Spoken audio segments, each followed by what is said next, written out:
Is it now time for Sean O'Malley to move on from Tim Welch? So after Sean O'Malley's loss in the rematch against Merab at UFC 316, I am seeing this going about social media quite a lot about Sean O'Malley needs to move away from Tim Welch, etc. We even seen Demetrius Johnson on his new show with the MMA Guru not call out Tim Welch, but kind of like question what was going on in the Sean O'Malley camp for the rematch. So today we're going to be talking about should Sean O'Malley move away from Tim Welch and what Sean O'Malley should do next in my opinion. Let's start off with should Sean O'Malley leave Tim Welch? Absolutely fucking not. I don't get this. It's crazy how fickle, I don't know if that's the word to use. I don't even know what that word means, but I've heard smart people say it, so I'm going to take it on board. It's just crazy how quick the MMA fan base actually turn up on people, because I remember when Sean O'Malley was on the rise with his very flashy striking style, knocking everybody out, everyone was glazing him and Tim Welch. To take it even one step further, when Sean O'Malley was in there against Petr Yan, everybody glazed Tim Welch's corner work. One step further, when he was in the title fight with Sean O'Malley, cornering him against Aljamain Sterling, and you had him go, Aljo, bud, you gotta move, bud. And then Aljamain Sterling got KO'd by Sean O'Malley. Everybody couldn't get off this guy's dick, pause. Bruh. They were absolutely glazing Tim Welch till the cows came home, saying Tim Welch is one of the best minds in MMA. He is one of the best coaches right now in MMA. And do you know what? I still stand by that. I think Tim Welch is a really good coach, and I think he works well for Sean O'Malley. I've seen a lot of people being like, but Tim Welch didn't shout at him. He said to him, good work, bud, when Sean O'Malley came back to the corner. Well, what's that about? And I've seen people question Tim Welch's coaching style and the way he talks to Sean O'Malley in the corner from this Merab fight and the last Merab fight. But what people need to understand is people react to different things. Sean O'Malley literally said in a podcast that he was doing with Tim Welch that he doesn't respond. He doesn't need people to be shouting at him. People respond differently. Maybe this is what gets the best out of Sean O'Malley. And maybe what people haven't actually considered is Merab's just that fucking good. Merab is clearly the bantamweight GOAT. Now, don't get me wrong. Tim Welch and Sean O'Malley could have went in there with a much better game plan, in my opinion. But this is so easy for me to say, sat here in my fucking room in my house. Do you know, for me, whenever I was doing the breakdown talking about it, the post and pre fight, I said the same thing. And after seeing the outcome of the fight, I'm still saying the same thing. The game plan was wrong. In my mind, the game plan should have been for Sean O'Malley to be the aggressor against Merab, have Merab on the back foot to then stunt Merab's ability to press forward and shoot for the takedowns. He needed to be the aggressor. He needed to be the one in Merab's face, pushing Merab back. And then when we seen the game plan, it was kind of like they were looking to have Sean O'Malley on the back foot, skirting around the cage, looking to catch Merab as he came in. A very similar game plan first time around. And I can understand kind of why they adapted the same game plan, because Sean O'Malley had a very close fight with Merab first time around. Go back and rewatch that fight. I'm not going to try and say Sean O'Malley beat Merab. He didn't. Merab has beat him fair and square twice, in my opinion. But Sean O'Malley being very defensive first time around worked for him in a sense. Obviously it didn't work to the extent that he won the fight, but it worked in the sense that he was able to keep himself in the fight. You know, he didn't gas out against Merab first time around, but he did second time around. He was able to land stuff and hurt Merab in the later stages of the fight, where we got none of that second time around. And I think another thing is Merab has also evolved since the first fight. I just think it's crazy how everyone's trying to pile on Tim Welch, saying that it's his fault that Sean O'Malley lost and Sean O'Malley should move away. Like I said, I think the game plan was wrong. But again, I think the more it comes down to is Merab is just that fucking good. And to be brutally honest, Sean O'Malley really, if you think about it, stylistically, Merab is a nightmare matchup for Sean O'Malley. Realistically, O'Malley only had a puncher's chance in there against Merab, which is crazy to say because Sean O'Malley is still elite. I'm also not going to buy into this that Sean O'Malley's the worst champion ever and he's he's not as good as everybody thought he was. This guy's been in there and he's proven that he is elite. So, let's cut that shit out there as well. It kind of feels like this is like a Tim Welch O'Malley Glaze session for me. It's not. But Tim Welch got Sean O'Malley to the dance.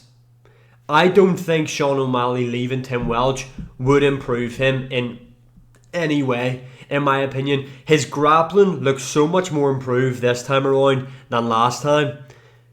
I just think Merab stylistically is horrible for Sean O'Malley.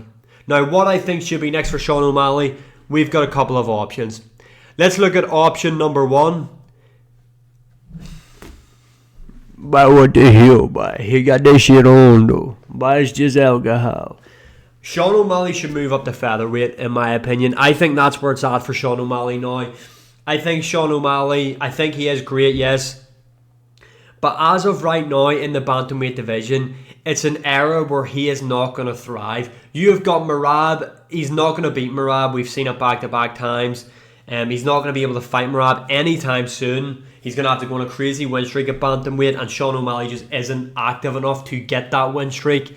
Merab's the best bantamweight. He's not going to beat him. The second best bantamweight is Umar Nurmagomedov, in my opinion. People might not agree with me on this one, but if Merab isn't champion, I think it would be Umar. And I don't think Sean O'Malley would beat Umar. In fact, I think it would be a worse night for him, because I think Umar's grappling, he would control Sean O'Malley a lot more than what Merab did, in my opinion. Merab isn't looking to hold you there and control you. Merab's whole thing is take you down, grind you out, let you get back up, take you down again, try and drown you, and just smother you, where that isn't Umar's game. So the fact that the two best guys in the division are two elite high-level grapplers, I think it's time for Sean O'Malley to move on. I think featherweight is the division for him. He's obviously put on a bit of size for that Merab rematch. He said he's going to look to move up anyway, because the weight cuts are getting harder as he gets older. And I think this is a perfect matchup for him. Gene Silva, big name, has a lot of following, has like a cult-like following because he's linked in the Fighting Nerds. Big name. Sean O'Malley, despite the 2 back-to-back losses, he's still a big name. He is still a big star. Him versus Gene Silva, co-main event to any pay-per-view card, hands down. It is massive, that fight. Stylistically as well, what a fun matchup that would be. Now, yes, Sean O'Malley is going to be ranked inside the top 3 still in the bantamweight division.